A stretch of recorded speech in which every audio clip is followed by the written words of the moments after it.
How to log into Snapchat on a computer. Hey everyone, welcome back to our channel. In today's video I will guide you on how you can log into Snapchat on a computer, so make sure to watch the video till the end.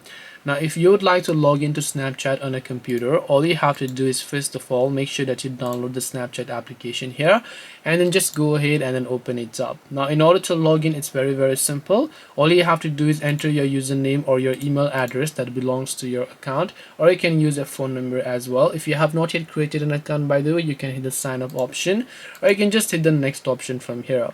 And after you have done this, it will ask you to enter your password, so go ahead and then enter your password and then hit the next option. And after this, you will be able to successfully log into Snapchat on computer. This way you can log into Snapchat on computer. Hope this video was very helpful. If you have got any questions, feel free to also leave them down below. Thank you for watching till the very end of this tutorial, and see you soon in our next video.